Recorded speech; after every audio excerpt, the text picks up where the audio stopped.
What is going on, everyone? Welcome to the Poke Office. My name is Colin. Today I want to have a conversation about tag grading versus PSA grading.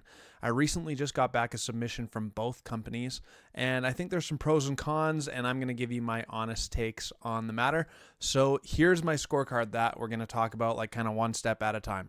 Okay, here it is. We're going to talk about the submission process, during submission, like the information that they give you, visually, what I think about the tag slabs and the PSA slabs. Durability, there's been some stuff about tag recently, so we might test that out. Cost, turnaround time, transparency in grades, trust, reputation, resale value, and if you think there's other things, let me know down in the comments and I'll try to respond to the comments as quickly as possible. Number one, the submission process. So I'll start with PSA. PSA has been doing this for a long time, and I have a collector's club subscription, which costs, I think, $150 a year, and that gets you access to the bulk rates. If you're sending 20 plus TCG cards in at a time, it gets you that rate. So we're not going to talk about cost quite yet, but it does get you that access to the lower tier. The good thing about the submission process with PSA is that it's relatively easy, relatively straightforward. You use like a database finder to select your cards, and then you type in how many of each card you have, make sure that they're in the correct order, and then it walks you through like what you need to do to ship your stuff. And that's fine. It's a little bit nerve-wracking, honestly. I've done it probably 10 times now, and I still I get a little bit nervous just because it's like, you shall have your cards in the correct order and you shall include these pieces of paper in your box, and it's fine. Like, I've never had an issue with it. I've always done it correctly, so it's not actually a big issue, but just all of the steps, like I'm dealing with thousands of dollars of cards usually when I'm submitting for me and other people, so the pressure's on, right? So overall, pretty easy, and the really nice thing about PSA is they have a good app on your phone as well, which, I mean, the next step of the grading card that I'm going to do during submission, it's kind of nice. You can just quickly open up the app, see where your submission is at, and that works out pretty good. Tag, on the other hand, is also very, very easy. You create your account on Tag. That's a free account, which is kind of nice. You're not paying for a subscription to be able to get access to those lower cost tiers. And it's relatively straightforward as well. It's a little bit different. Tag charges you up front. So you buy, my last submission was 32 cards. So you buy grading for 32 cards, pay for it, and then you go in and fill out all the information about your cards. So a bit of a different process. PSA, you just fill out your submission, fill out your cards. They charge you at the very end. So two different ways of doing it. The actual finding your cards, I actually found Tag's database to be a little bit easier to navigate. But once you get into the swing of things on PSA, it works just fine as well. So overall, who am I going to give this to? I don't know. Submission process, I'm going to go with Tag. I kind of like just that I buy the service and then I fill in the cards. I wasn't nervous about my Tag submission quite like I get with PSA sometimes. So Tag is going to take the cake on that one. The next one, during submission. So what I mean by that is that, what information do they share regarding your grading process while it's being graded? And PSA, they don't tell you a lot. You get the email when it's ready, when the grades are ready, but all the time. I think the big standout for PSA to me is that they have that app for your phone. So I can just quickly log in and check where my grades are at. And it takes a long time right now, but you can just see, okay, it's still in the quality control phase, or it's still in the research phase, or whatever. So I like that. Tag didn't have much. Literally, it was stuck on order received until it was in the quality control phase, basically. I don't log in every day, so maybe I missed the intermediate phase. But I'm going to give this one to PSA. So currently, we are at one PSA, one Tag. Next, visually, I have a couple slabs of both in front of me. Also an opportunity to just show off a little bit. So here's some of my nicest PSA slabs. So it's pretty recognizable. You got the red and white slab PSA. I got my Bubble Mew. I got the Giratina, all the Gem Mint 10s. It's pretty clean, honestly. It's nothing too crazy. You got the year, you have Pokemon, the era, the Pokemon name, and then the set name, Gem Mint 10, the number. I mean, all of them are pretty much similar, especially from Sword and Shield era. Oh boy, the value. What about, I only showed you one from Scarlet and Violet era, so same thing though. It's Pokemon, PAF, so the Paldean Fates, English, Mew EX, Special Illustration Rare. Kind of the same thing. I like it. On the back, you have barcode as well. You got all the stuff. They're pretty clean, and I actually do like how the slabs stack. So I have them in little bags right now, but if you don't have them in bags, they actually stack on top of each other really nicely in case. Anyways, here's some tag ones. So tag, there's a beautiful card, Gem Mint 10 Umbreon V from Evolving Skies. Really, really clean looking slab. I like the look of it a lot. It's kind of interesting. Like there's nothing going on other than some white text, the QR code. You can see on the other side as well, like there's no backing or nothing like that. So I don't know. I like that. The submission also came with these like perfect fit bags as well. These ones don't have them on here, but I have the Charmander, I got the Charmeleon, and the Charizard. So I guess one thing I don't like is if I'm trying to show you all three of these, all three of them are 9s, like they're see-through, right? So they don't stack very nicely because I can read the Charmander, but I also am seeing all three of these things. So that's not my favorite thing in the world. These also stack together, kind of. They do. They're not anything crazy, but yeah, I like the visual. I don't know what else to say. Tell me what you guys think down below. Do you like the tag visual? Do you like PSA better? PSA is just so recognizable, though I do think that just like if I just look at this slab all by itself, it's so crisp and so clean. Like there's nothing else going on. I like it. I think I'm going to give the scorecard to tag in terms of visually appealing. So here we're back to the scorecard. Visually, tag is going to get the victory here. Now, durability. Okay. I have cracked my fair share of PSA slabs before. And they don't open very easily. Usually I use like a pair of pliers, crack off the corner, then I grab a butter knife, jam it in there and start twisting so it starts to lift off.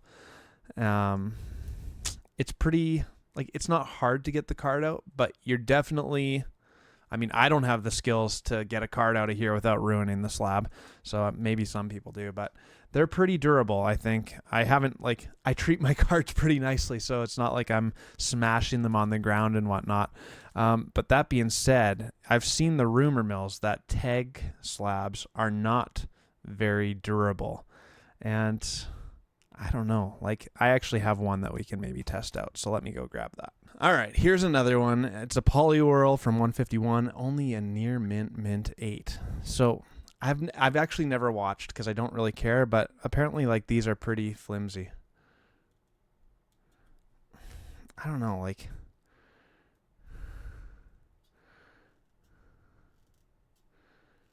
I'm putting a lot of pressure on there. It is squeaking though, so I don't I don't know.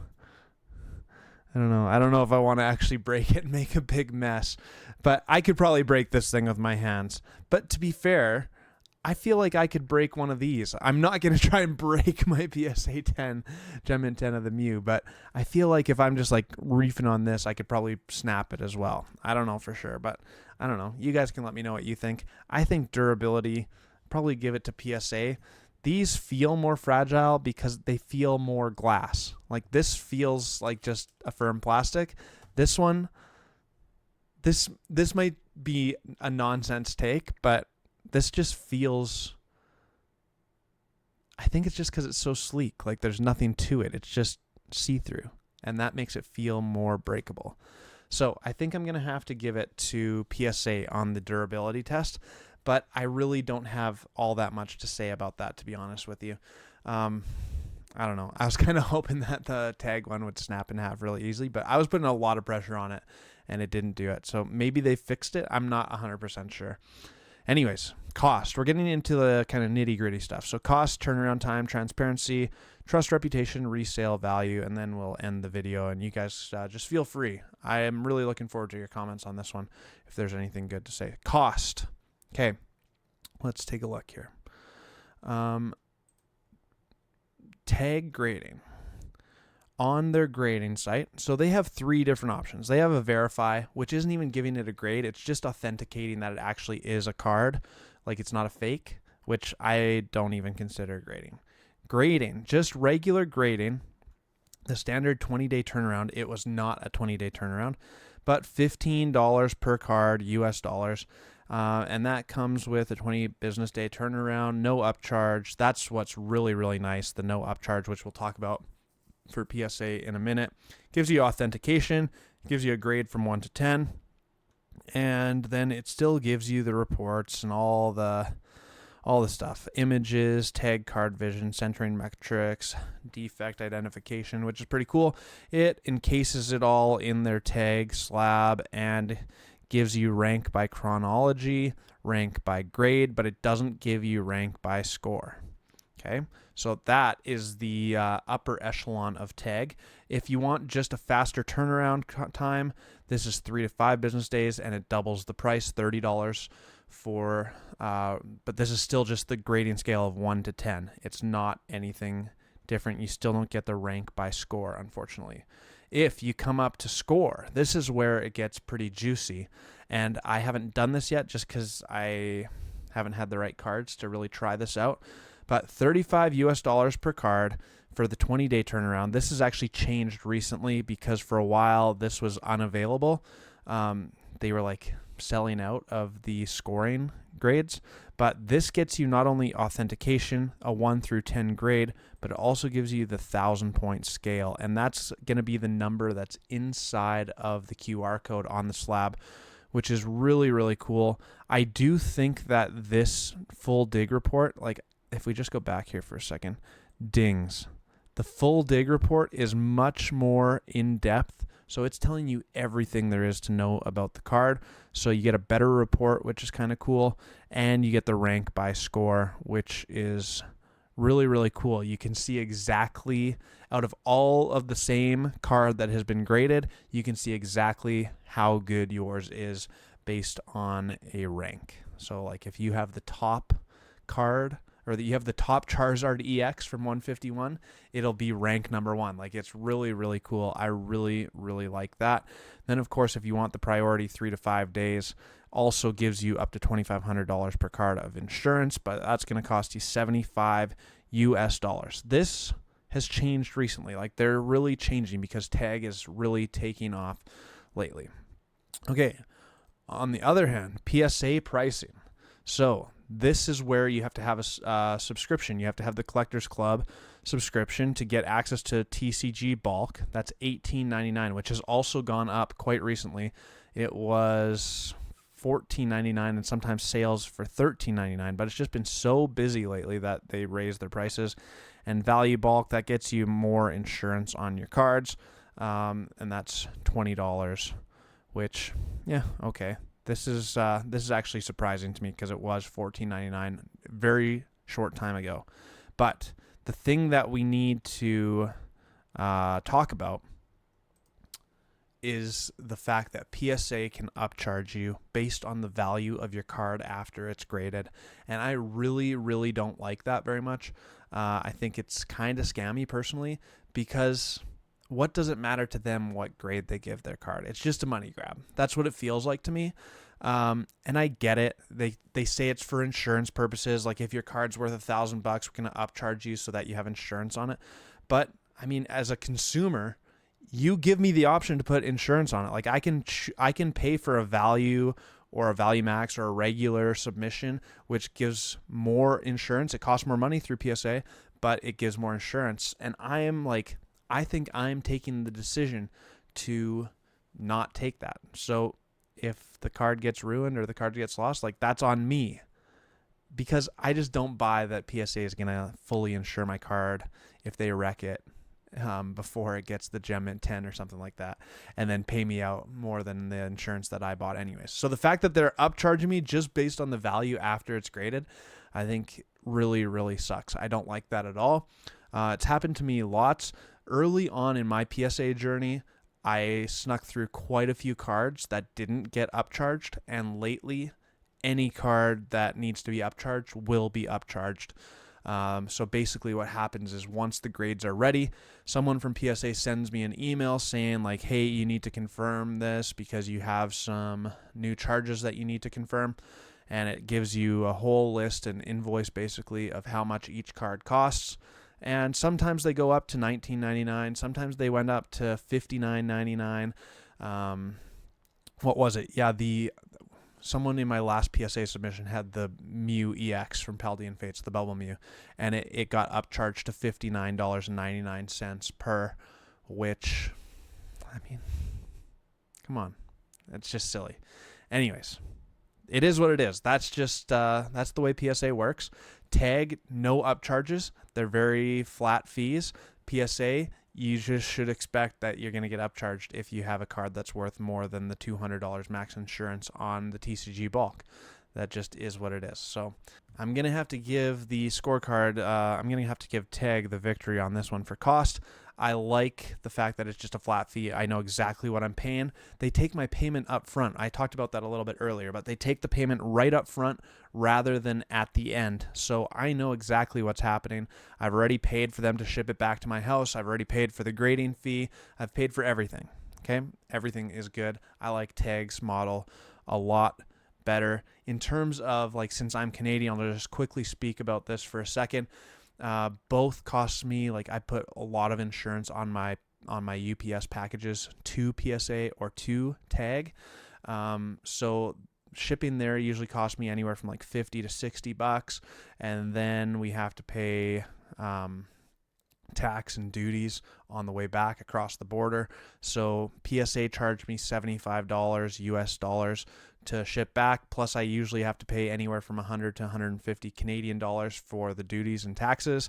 Tag is changing things up because they just opened up a Canadian headquarters, so now I'm able to ship directly to Tag Canada and skip out on all of the duties and taxes, which is really, really nice. So Tag wins that for me as well as a Canadian. Okay, turnaround time. This is the next thing on the docket, and I want to show you my actual Tag portal for my order. Okay, so here it is, and this is where we're at. Incomplete. I did the actual payment on March 11th, 2025. Pending receipt, and all the received happened a week later, so this is kind of where we're going to actually start it. This is when they actually received my package of cards, and order prep started on the 17th. Now, image processing started almost 2 months later on May 12th, so just under 2 months later. Verification happened pretty quickly. Slab assembly happened a week later. Quality control, slab imaging a week later, and shipped, and I received it on, I think, May 30th, if I remember correctly. So all things considered, it took, let's call it 2.5 months. It was 2 months and 2 weeks to get the Tag submission complete. My face doesn't block the PSA one. So now to PSA, and this one I had shipped a little bit earlier. So order arrived at PSA facilities on February 20th, 2025. Order prep happened on March 19th, all the things, and May 20th. So March, April, May, that's 3 months exactly. And then it took another couple days. Usually they ship within like 2 to 3 days, and it happens pretty quick. So call it 3 months. So Tag took 2.5 months. PSA took 3 months. Tag is promising 20-day turnaround, and it definitely wasn't. 2.5 months is more like a 50-day turnaround. PSA is saying that it's a 65-day turnaround, and it was more like a 90-day turnaround. So both are extremely busy right now. The turnaround time is not great, but I mean, that's just the way the grading game works right now. So back to our scorecard here. Tag is going to take this one as well. So Tag has a 4-point lead over 2 to PSA. Not a 4-point lead. It's 4 points to 2 points for PSA. But now we're getting into the things where I think PSA is going to, well, maybe not. Transparency. Okay, transparency. I mean, this one I think is just an insta win for TAG. TAG gives you the reports. TAG tells you exactly what's wrong with the card. It tells you the centering on the card. It tells you the dings on the card. It tells you the surface conditions on the card. Like, it tells you everything. And that's not even paying for the 1,000-point scale. That's just paying for the 10-point scale. PSA doesn't tell you nothing. They just say, hey, this one's a mint 9. This one's a gem mint 10. This one's a near mint 8. You know what I'm saying? So, PSA is losing the battle here. I think it's going to win the last couple, but my goodness. Yeah, the transparency, I think TAG does it exactly right. I don't know why PSA doesn't do that, because PSA does all the same things that TAG does. I've heard it from lots of different people. PSA uses artificial intelligence to do their grading. PSA has all of the notes on every single card. Like, they do all of the stuff. They know how much percentage off center it is. They know all the things. They know all the dings on your card, but they don't tell you on the slab, which is, it's just silly. So I don't like that at all. This one definitely going to TAG as well. So TAG has basically already won, depending on if you give all of these equal weight in terms of the things. Now, these two, let's talk about kind of together. Trust, reputation, and resale value. So everyone knows PSA. Everyone trusts PSA. It is the most worldwide recognizable graded Pokemon card there is, in my opinion. And whether you like the red and white labels or not, that means something. The PSA Gem Mint 10 means something. There's something extremely special about that Gem Mint 10. Even just like there's the Beckett Black Label 10, like that's really, really cool, and it means something as well. The TAG 10 also means something. I didn't actually talk about the difficulty in getting a 10, so maybe that will be the deal breaker. But trust and reputation, TAG is working their way up the charts. TAG is doing well. TAG is kind of exploded. TAG is getting popular within the YouTube community, within Facebook groups, like all the things. People are liking TAG, and it's getting more and more known, and we're seeing it all over the place. But PSA has the longevity, and I mean, PSA is just, it's the most trusted grading service there is. So PSA definitely going to take the cake on that one. And in terms of resale value, PSA is just hands down the winner as well. Though I will say, TAG 10s, especially if you have the 1,000-point scale, like if you have a really, really pristine 10 on the 1,000-point scale, TAG is really, really high in the resale value, because you know that card is absolutely flawless. Whereas PSA, like I've seen some bad PSA 10s. I've seen some really nice Gem Mint 10s, but I've seen some really, really off-center and really, really dinged up PSA 10s. And it's like, why is this a 10? Come on. Like, a 10 can mean a couple different things in PSA, and you know that if you have a really high 10 in TAG, it means that the card is absolutely flawless. So I think their resale value is growing with TAG, but even just like me trying to sell some of my slabs right now, it's hard to find data on TAG compared to PSA. Like, it's so easy to find PSA data, not that easy to find TAG data. So last thing, how hard is it to get a 10 in PSA versus TAG? And I think this will kind of ice the cake a little bit. Based on, this is solely my experience, so I don't know what other people's experiences have been. You can let me know down in the comments below. But I have snuck some cards that probably shouldn't get a 10 into PSA that got a 10. I've also resubmitted some cards that got a 9 with PSA, and the next time they got a 10. Now, to be fair, I've also submitted cards that got a 9, and then they got an 8 the next time. So it happens, like, right? It's not, the quality control is not perfect. However, TAG seems very, very harsh. Like, they see the little nicks in the cards that maybe aren't even visible to the naked eye. It just felt extremely difficult to get a 10, which I actually kind of like. I really enjoy the fact that it's like, this card is a 10 because it actually is a 10. not because it's kind of a 10 and the grader was having a good day. You know, like you hear so many people talking about how PSA, it depends if your grader is having a good day or a bad day, or like all the depends, right? And tag, even though this probably isn't the case at all, but it feels like tag, Kate, this is a computer doing it, and it's going to get it right. Like it knows exactly how off center it is. It knows that there's a little scratch in the surface of the card right there, and it points it out. PSA, you're just left to guess. And that's what's so frustrating. The transparency piece, again, so frustrating. So I feel like tag is going to take the victory here, just based on, like, if we go back to the scorecard. Submission process, I gave it to tag because I just like paying up front. I know exactly what I'm doing. During submission, PSA has that app, which is really nice. And, I mean, their website is good too. Visually, tag looks so clean, though I really do like the PSA slabs as well. So I could almost give that both. Durability, there's been just lots of rumors. Tag hasn't proved themselves yet. Cost, I love the fact that there's no upselling in tag. Turnaround time went to tag by 2 and a bit weeks. Transparency, those reports are infinitely better than the nothing you get from PSA. But PSA has trust, reputation, and resale value locked down. I mean, it's 5.55. So, I mean, depending on how you weigh these, the thing is that these two are the most important. So I still think I'm going to do most of my grading with PSA. I'm probably going to grade, like if I have some really, really banger cards, I'll probably send them to tag. I really, really like the tag slab.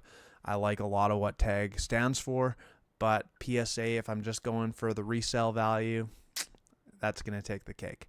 Anyways, that's going to do it for me at the Poke Office. My name is Colin. Hopefully you enjoyed the video. If you did, make sure to subscribe, hit the like button, leave a comment, and I will talk to you again soon.